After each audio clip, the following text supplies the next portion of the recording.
मिठाची भरणी रिकामी. मिठाची भरणी रिकामी. काय झालं असेल? साखर म्हणून मीठच ओतलं शिऱ्यामध्ये.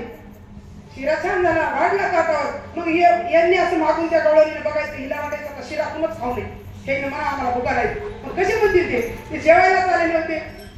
मग तिला वाटायचं आता काहीतरी घटना घडावं बघा की जेणेकरून हे भातावरले सगळे उठून जा. पण तसं काही घडलं नाही. सगळे जेवायला बसले आणि मग आता आधी तिला वाटायचं वरण भात खातील, शेवटी शिरा खातील, तर तरी आपल्या नावाने बोबाटा होणार नाही. तर ते सासरा आता वाचू दे नाही. सासरा म्हणते की माझ्या लेकीचं लग्न जमू द्यायचं नव्हतं म्हणून ती हे मुद्दा केलंच.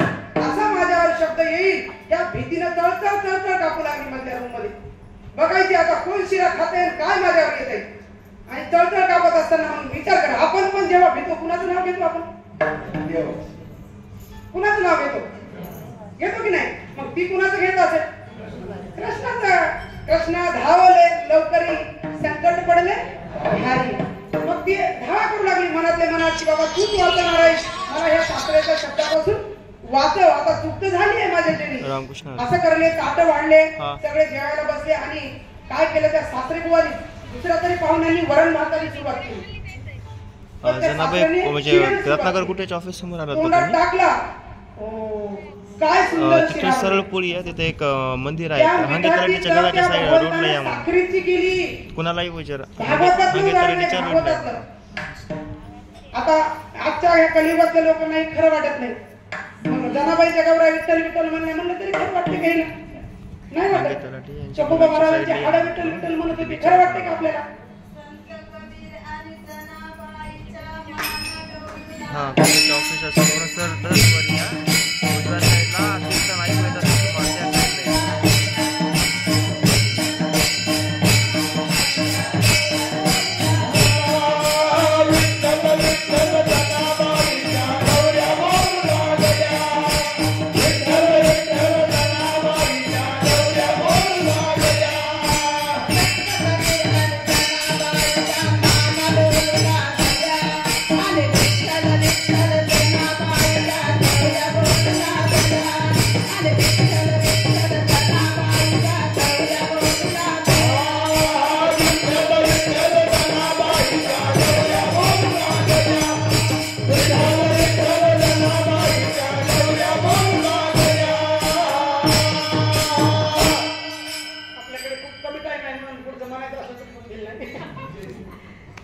वेळ सोडायचं ना, कारण महत्वाचं राहील आपल्याला. थंड व्हायला तिकडे.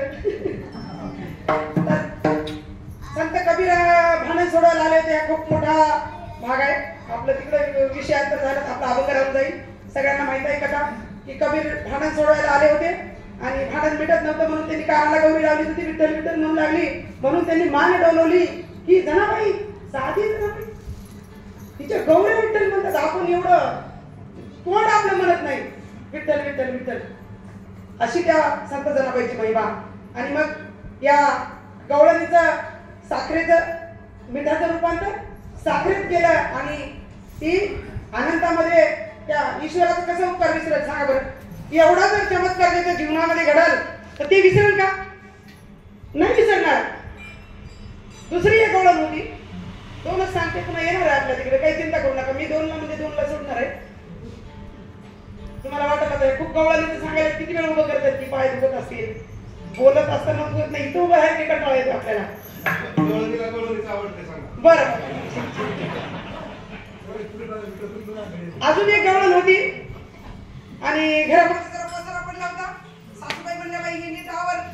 नाही गेली का? आपला मोठा आवाज आहे. हे घराचा पसारा आवर म्हणली. सगळा पाहुणे बिवणे आले तर काय नीट दिसायला का? बरं वाटणार नाही. मग तिने आवराआवरी केली. तिथे एक भरणी होती आणि तिची मुलगी होती. तिचं नाव होतं हरणी. त्या मुलीचं नाव होतं हरणी. तिचं होती एक भरणी. ती भरणी उचलून ठेवायची. ती भरणी लोणी शिकत ठेवायची होती. तिने गडबडीने भरणी टाकत घेतली आणि हरणी शिकत ठेवली. मुलगी लेकरू शिकत ठेवलं आणि इथं बसली आणि मग म्हणाली रडू नको बाळा मी पाण्याला जाते. आता का झालं तिचं असं? चित्त जाग्यावर नव्हतं तिचं. आणि मग सासू बरणी आहे. अशी अवस्था त्या गवळणींची, त्या गोपिकांची त्या गोकुळामध्ये झाली होती. आजही ज्याच्यासाठी कलियुग आहे त्याच्यासाठी कलियुग आहे, ज्याच्यासाठी सत्ययुग आहे त्याच्यासाठी सत्ययुगच आहे. आजही सत्यानं वागा, सत्य चला, तोच आनंद तुम्हाला नक्की मिळेल. तुम्ही फक्त स्वतःचे स्वतः करा, नामचिंतन करा, दुसरं काही करू नका. नामचिंतन केलं की ते नामचिंतन तुम्हाला रस्ता दाखवून देईल, तुम्हाला काय करायचं, तुमचा पुढचा पाऊल कसा टाकायचा. एक म्हण आहे, अंधार असला धुका असतं बघा,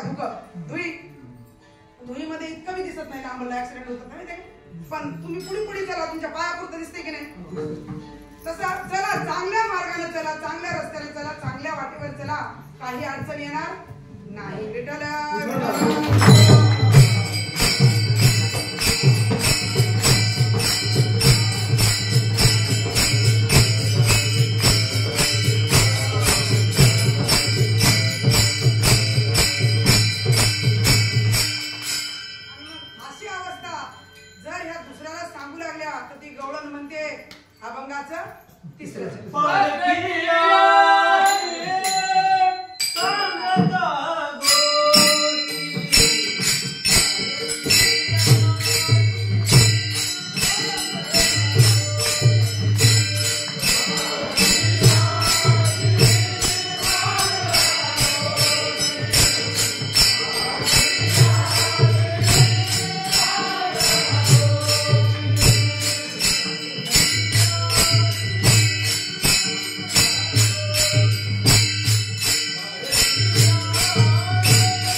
मीराबाईला परमार्थ करू दिला का घरच्या लोकांनी? येडी म्हणले की नाही? तसं त्यांना काय भीती असते घरच्या लोकांना की ही देवदेव करू लागली तर घर सोडून जाईल, घरी लक्ष राहणार नाही, गैरसमज असतो.